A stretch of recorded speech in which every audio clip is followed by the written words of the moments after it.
Hey guys, welcome to another episode of Hot Rod Bio, and today we are talking about the 97 K1500 Chevy pickup. Sitting beside me here and tell us all about it is me. This is my truck. I originally got this pickup from an older gentleman. I hunt his property, and to hunt his property I trade some labor and some sweat equity, and as long as I've known him, this truck has always just sat next to his barn. Sometimes it moves 20-30 feet.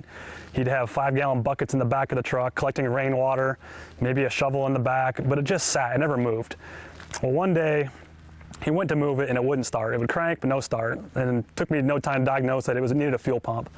So I put a fuel pump in it for him, got the truck moved. It sat for a few more weeks. He went to go move it again, truck wouldn't start again, new fuel pump went bad. China fuel pump, what do you expect, right? So instead of having me replace it again, he said, "You just want the truck, I want it out of here." And as long as I've known him, I've wanted this pickup because even though it was like disgusting, it's been off the road for 15 years and had all kinds of grime all over it, you can tell, even though it's dirty, like there's no rust on it. It's just farm truck, dents, scratches, whatever. I can do something with this pickup. And so I brought it home, I put another fuel pump in it, I drove it as is for a while. It had a 4.3 liter in it, automatic with a 406T transmission. And so I drove it like that the rest of the year into the winter. I didn't want to drive it in the winter because I didn't want the salt underneath to make it start rusting. And until that winter time, I was just going to put in a 5.3 like junkyard LS motor, give it a little more power, make it a little better to drive. And then that kind of steamrolled out of control. I had an LS2 built for another project, and that's kind of where things started going crazy. So I decided to put that motor in, and of course, while you're in there, I decided to go with a 4L80 transmission because that 60 probably wasn't going to hold up, so a little more money there. This truck was four-wheel drive. Decided to do all-wheel drive. I want to push it to have more power in the future, and so decided to just make the drivetrain as robust as possible. Not that the 2-speed transfer case on a 4-wheel drive isn't robust, but they don't have great driving manners on the road when they are in 4-wheel drive. The transfer case allows the front end and the rear axle to slip a little bit, so that's why I decided to go that way. Then of course I had to do the all-wheel drive front axle, and to do that I need to do a custom front bracket to mount that. I got that front axle assembly from a Yukon. And then of course, since that was upgraded, we couldn't leave the stock gears in the back end, so those got upgraded as well. Did a power tracks in the back end of this pickup, and that's basically like a Detroit locker. It's all gear set up. It's got 373 gears all around. Went ahead and adjusted the suspension a little bit. It's not lifted at all in the front. The back end's actually lowered a little bit. These trucks like nosedive super bad. So that leveled it back out to where it's about a 1/2 inch high in the rear.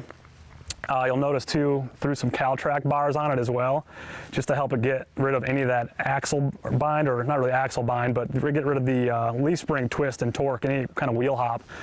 It's completely eliminated now. When I was doing this build, it was supposed to be a quick 2-month turnaround. So I started it in January, supposed to be done in April, or before April. I was having a baby at that time. My wife was. I don't have a baby, but anyways, while I'm doing this stuff, I wanted this truck to kind of remain what it was. I didn't want to throw, Dakota Digital dash in it and Holley and aftermarket gauges. I wanted it to be all factory original looking and feeling, and the interior is now, so I had to have a custom wiring harness made, and things kind of went sideways there too. Long story, but it ended up taking months and months and months to get this back after sending it to someone and then not getting it back, and eventually I ended up finding someone to take care of me. And so the wiring harness is good now. The truck absolutely rips. So let me open the hood for you guys. There's a lot going on. It's very simple, but a lot of things did get changed. So I'll pop that real quick and we'll go from there.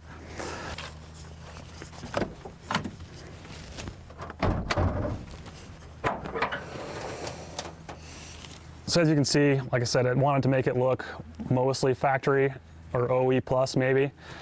So we still have the factory like truck style engine cover on it as well. We reused the CVF factory location brackets. They're of course the upgraded brackets that we make, but keeps the factory LS alternator. and then the power steering pump from the actual truck, so the lines stay the same, and then R4 AC compressor. You guys that are savvy will know that the 96 to 2000 pickups like this didn't come with the R4 AC compressor.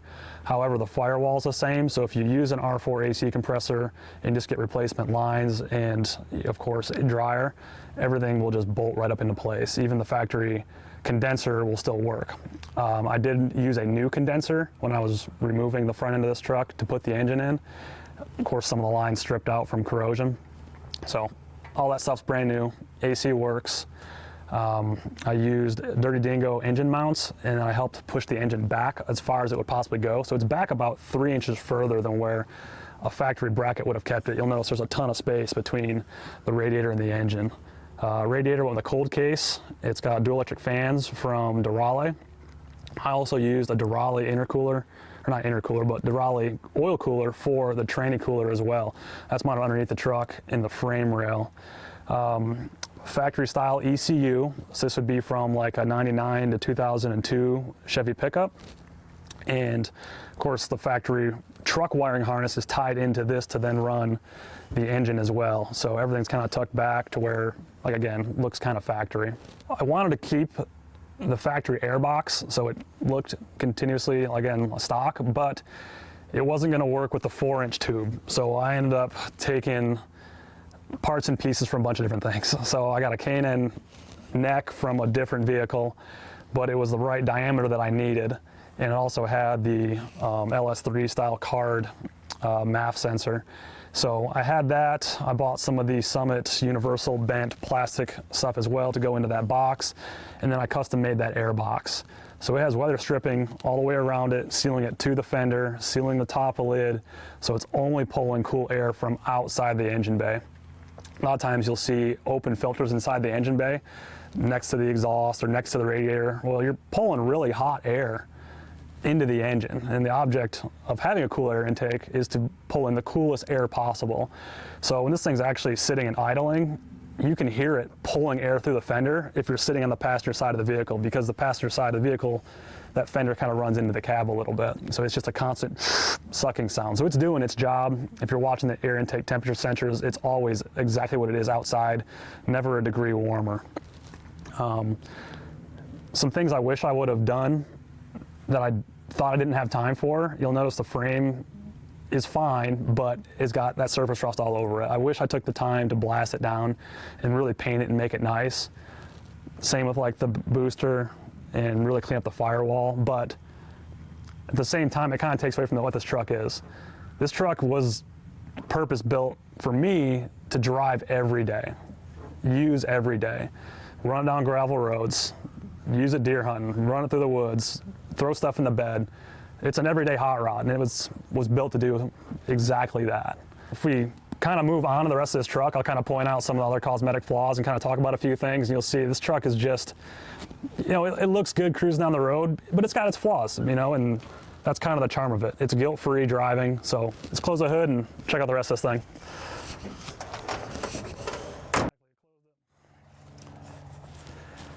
So you notice I got the work truck front end of this. This was the lowest package pickup that they offered.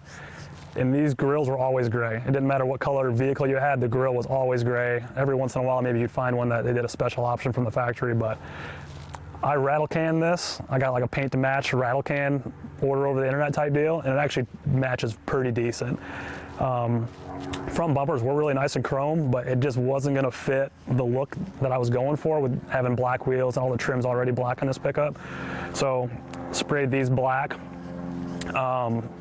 Again, I said this thing wasn't lifted, and it's not, even though people think it is, but this is about a 33.5-inch tire. It is as big as you can get without rubbing. It's so close, but I didn't have to trim anything. But I wanted to fill the wheel well as much as possible and still keep low so it has all that suspension travel. As we go through it, you know, you can see there's lots of little dings in this truck.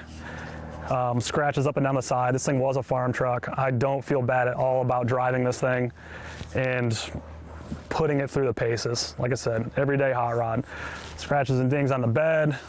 If you come around to the backside, you see more scratches and dings. And the worst of it, and something that I thought about changing, but decided it just kind of goes with the charm of what the truck is this tailgate is wrecked. The older gentleman I got it from had the tailgate down all the time, and one of the times while he was moving to strategically plan to catch more rainwater, he backed into a tree with the tailgate down. So this tailgate wouldn't actually shut. I used to have it wired so it was partially open all the time. So to make it shut and function and kind of just leave it as it was, I had to take a rod and a hammer and kind of beat back up to open everything back up. But I like that it's there. You know, going down the road, people think it's just Grandpa's farm truck that the exhaust is cut off on. And I kind of like it being like that. I don't want people to actually know kind of what's in it. You know, it probably makes close to 550 horse, not to the tire, that's to the crank. It's probably got a whole bunch of drivetrain loss of the size tires that are on it and being all-wheel drive. But it still gets up and goes pretty good for everyday use.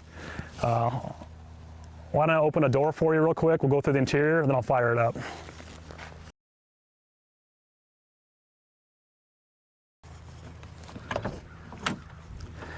Yeah, so you can see super basic, super simple inside of here. We got the rubber floors, which I might change to a carpet one day, or at least get new rubber floors, so eventually I can get rid of the shifter that doesn't do anything on the floor anymore. Headliner could use replace, but everything still functions and works. It's still got the factory radio in it.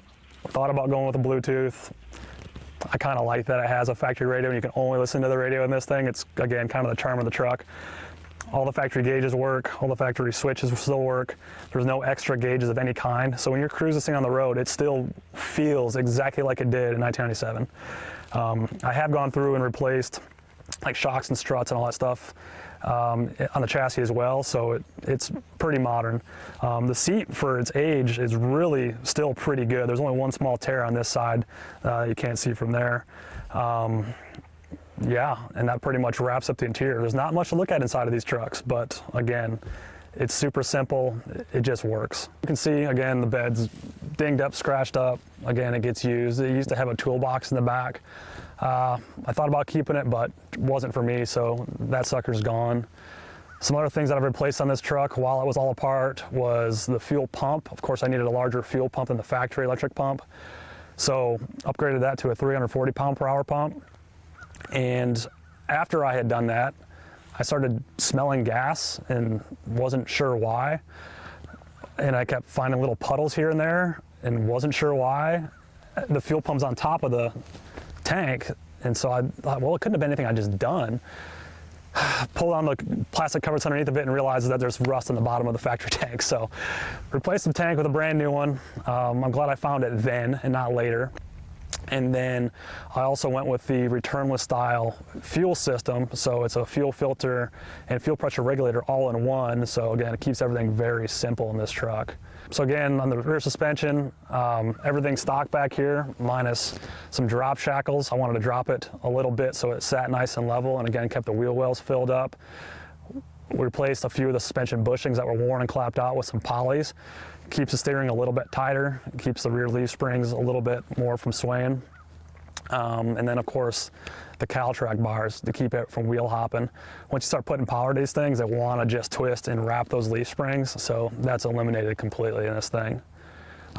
That's pretty much everything I've done to this truck. I'm probably forgetting something, but why don't I fire it up so you can hear what it sounds like.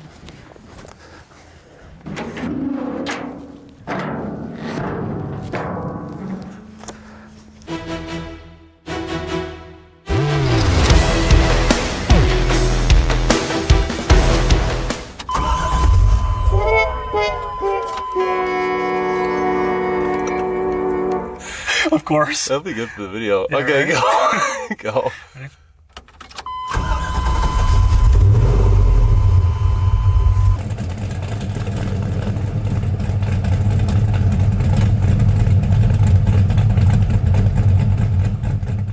So after I just fired it up, I realized I haven't told you anything about the exhaust. It's got full length headers, and then it does X on the passenger side. It comes underneath the transmission, and then alongside of the transfer case, it X's together and then opens back up.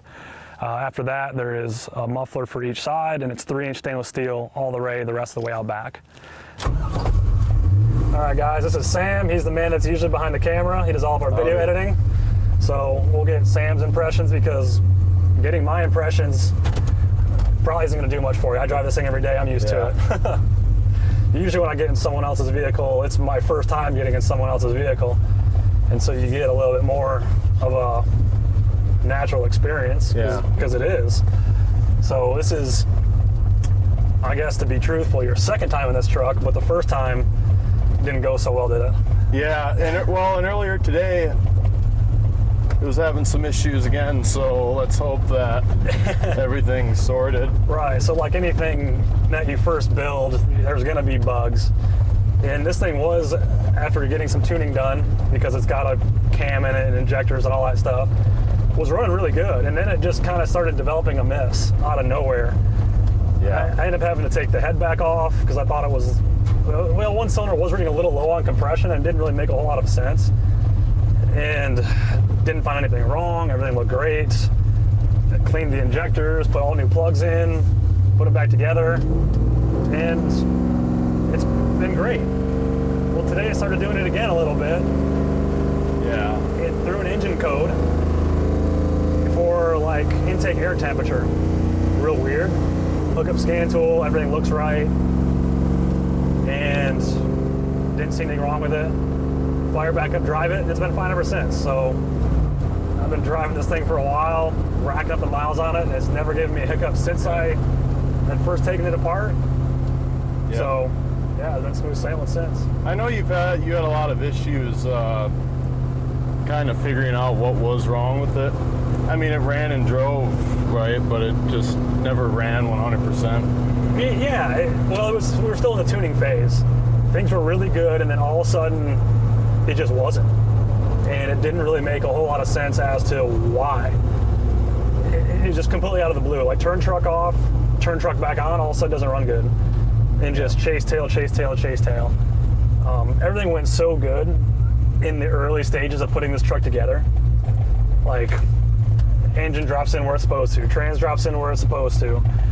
You know, I went through the whole transfer case and had to put new like input shaft in it so it hooked up to the transmission. There's a lot of things that had to be done, and everything went together really, really well. But the finishing stages, when it came to like getting wiring harness back from being modified, getting an exhaust a little bit here. It's a little loud. Yeah. Sounds good though. It does resonate a little bit. But yeah, everything went super well in that early stages, but once it came to the finishing stages, once I got wire harness back and stuff, man, it just bought me. Just stupid little things. But yeah, I wish there was a gremlin that I could have pointed to that says like, this was the thing that was causing it to do what it was doing, and it just never happened. Yeah. And on a fresh build, when you're trying to diagnose those things, you don't know if it's a tune or if it's something mechanical or a wiring issue, because everything. Right, so we checked. Everything's been touched. Right, we checked everything there was to check. Yeah. All the engine vitals were perfect. I mean, it had spark, it had fuel, it had everything it's supposed to have. You start pinning out wires. Everything pins out the way it's supposed to be. But yeah, so other than just cleaning a few things and putting it back together, not really changing anything, all of a sudden it works again. So I guess sometimes that's car math. Yeah. So tell me about the engine. Where'd you get it? What'd you do to it? Was it stock when you bought it, or? Yeah, so this is a LS2 engine, so it's an aluminum block 6-liter. Originally, it would have came from a GTO, I believe a 2005 GTO. This engine that I got specifically, I didn't get from that car. I got it from a truck, and so someone had already taken the GTO motor. They had gone through it, so it's got forged pistons. It's got rings have been gapped for boost. It had a cam in it, nothing big, kind of mild. It made about 450 horse, 450 foot-pounds of torque to the crank, and that's how it was in the truck. I bought the truck specifically for that engine because I knew it had a lot more potential to it. Ripped the motor out, parted the rest of the truck out, and that's what I had. So the cam I ended up going with is a little bit bigger. It's about a 600 lift on the exhaust, 600 on the intake. Duration is somewhere around 240, 238. I forget exactly what it is. 113 degrees lobe separation, so a little more peppy. And then I changed the heads too. It had a cathedral port, like 799 heads on it. I ended up going with an LS3 rectangle port head, and of course rectangle port a truck manifold for it as well, which you guys saw when we were under the hood. Yeah. Okay. So you mentioned that you took out the cam and put in something more aggressive. Is there anything in the future that you plan on doing as far as forced induction, blower, or what? Yes. So we have been developing at CVF a new blower system with Harrop superchargers, and we've got some prototype stuff out, and it won't be long before we end up throwing that same system on this truck. So, wow. The truck gets up and goes pretty good, the way it is. A little boost won't hurt. Yeah. So why the all-wheel drive? Mostly because I'm a fan of rally, and so I do drive this thing on gravel roads to take it off-road, and so I wanted those all-wheel drive driving dynamics where you get so much front-end bite that it really pulls you through a corner when it's sideways. And like most guys that have trucks know, they're so light in the back when you're on loose surface or even on pavement. It's real easy to spin tires, and that's a lot of fun, but it's not fast. Right. And I want this thing to be quick when I want it to be quick, but then be supple when I want it to be supple. And that was my way of kind of making it do both seamlessly. The other reason is when you are in four-wheel drive, let's say with a standard two-speed transfer case, the front and the rear wheel are locked 50-50 all the time. But when you're turning around a corner, you don't get that slip, that differential action between the front and rear axle, so you get some hop and bind. Well, this has got a fluid viscous coupling that sends most of the power to the rear and about 30-some-odd% to the front, and that can vary a little bit depending on slippage and how much tire spin you have. Right. But that's what keeps you from having that bind and really helps pulling you forward and having that drive. So you might do some rally in the truck.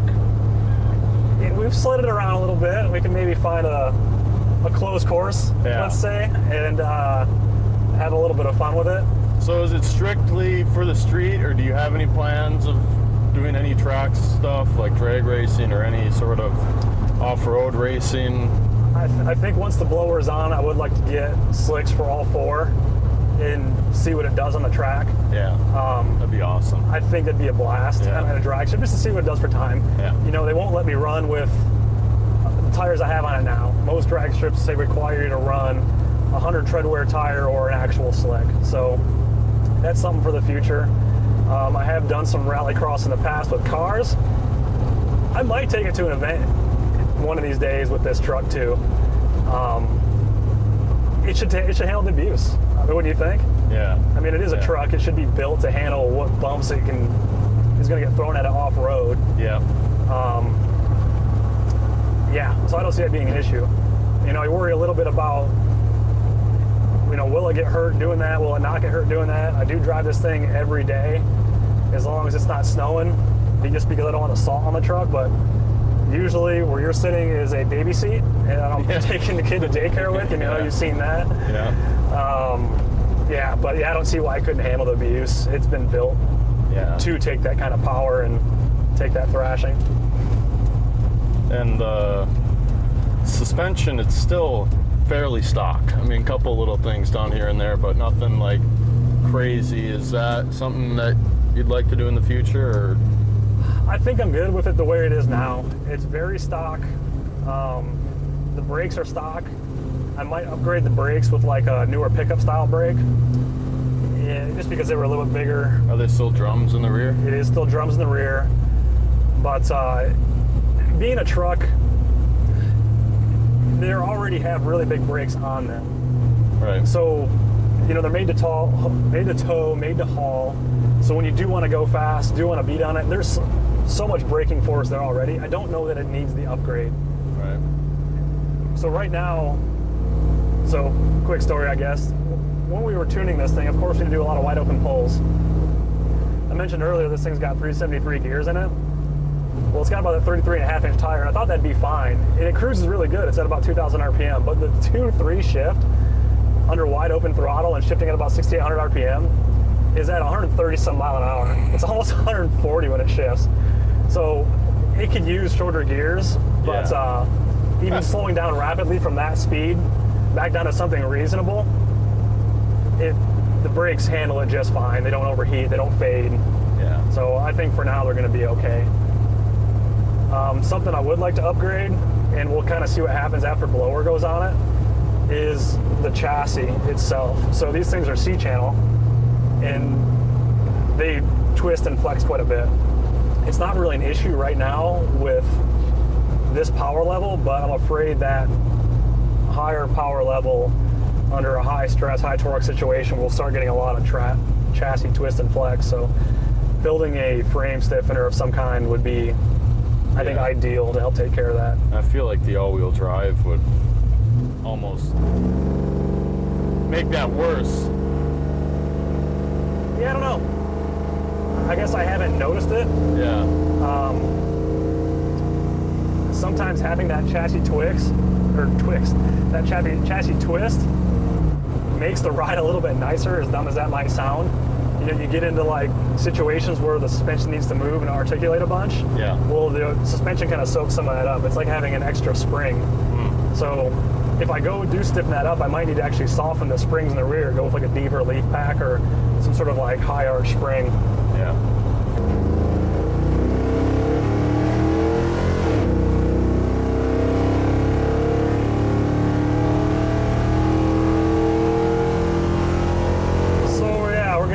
To the wanting to make that 2.3 shift. Yeah. It feels good. Yeah. I mean, it's something like crazy. You know, it's not like holy, but it's fast enough where it's, yeah, it's not gonna be. I mean, you think, what does 500 horsepower feel like in a car that weighs significantly less than this? Right. And has tires that are significantly smaller. It's a big difference. But in a heavy truck with a wheel tire combination that weighs probably over 100 pounds a piece, it takes that kind of power to really make it move efficiently and effectively. Yeah. So yeah, it's not crazy. It's just a everyday hot rod. No, but it's, I mean, it's fairly comfortable. Like I said, it's nothing crazy. Like, this is very dailyable. And with all-wheel drive, it'd even be good in the winter, but you don't want to risk the chassis rusting apart. But yeah, everything seems tight. Nothing really rattling or squeaking, and this is awesome. Yeah, a lot of these trucks, the plastics get super brittle over time, and surprisingly, this one is still all held together. Yeah, like I said, no cracks, no rattles. Doesn't have any weird squeaks or noises. Fortunately, I'd hate to have to try and chase those things down, but and it has AC. It has AC. God dang. Yeah, I know, right? So do you have any other projects that you're currently working on besides this one? Always have a project. The next one that you guys might see next is a 78 C10. I just got it back from paint, and it looks great. We won't tell you what color it is or anything like that. Yeah, you have to wait. Awesome. But it's full QA1 suspension on the front end. I built the 4-link for the rear, and then get up to speed here.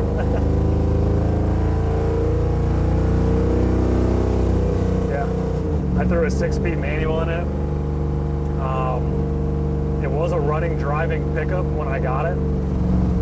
It didn't really need much, just some tweaks here and there. But of course, I couldn't leave something that was good alone. So while just changing a few things and improving a few things here and there was the goal, it ended up being a full everything build. So it's taken a lot longer than expected. Yeah. But you guys will see that in a future episode of Hot Rod Bio. This generation of truck has kind of become a classic now. It's starting to be. So when I was in high school, these were new pickups. Yeah. And now it's kind of become a collectible. It was something I couldn't afford then, but now it's hard to find a good one. Yeah, what's the market like on a truck like this, like just a stock work truck? A stock work truck that's 4-wheel drive, that's in good shape. Somewhere between 5 and 10 grand for a good one that's not rusted out, probably. That's reasonable. I mean, Yeah. it's still a little expensive in my opinion, but I mean, that seems to be the going rate for about anything. Yeah, if you want a really nice two-wheel drive short bed, it just goes up from there. You know, add another 5 grand, 50% to the price. Yeah. You can obviously get them in rough condition for a lot less money, but then they're rough. They need a lot of work. It Yeah. just kind of depends on what you want to do. We didn't die. We didn't die. Ride along went pretty easy. Maybe we'll go do a little playing.